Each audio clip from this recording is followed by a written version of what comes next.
namhlanje umuntu usosukwini losibili lokuqula icala leJuly unrest okuyizibhelu za-2021.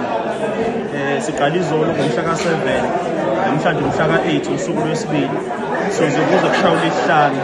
Kodwa kumina namhlanje lokhu kuyinto ebuhlungu kakhulu, kuphatha kabuhlungu kakhulu, kungivusela nemizwa nje ebuhlungu.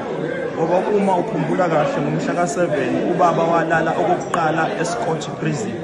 Singaphandle sithi siyomdefenda, sabona ukuthi useboshiwe, sambona esevele ethombeni eScott Prison.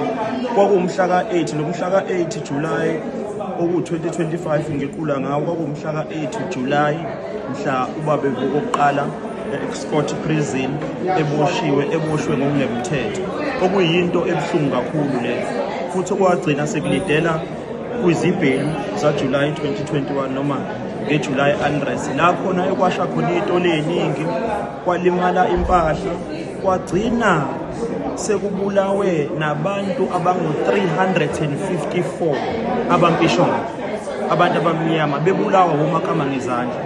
Kubuhlungu kakhulu ukuthi bonke labantu omakama ngezandla ababulala abantu abampisholo abawu-354 amacala abo aphelile namhlanje.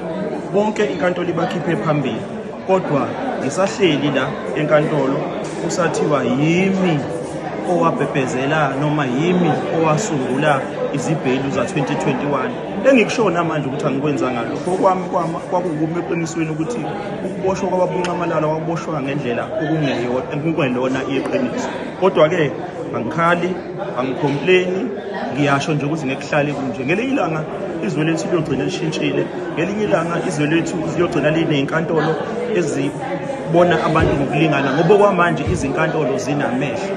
Yakuphinda abantu omakama ngezandla ababulala abantu abampisholo abawu-354 bonke inkantolo isabakhipha phambili, yimi usahamba leli cala leli. Ngekuhlale kunje bafowethu, ngelinye ilanga kuyolunga. Ngiyabonga ntatheli yami.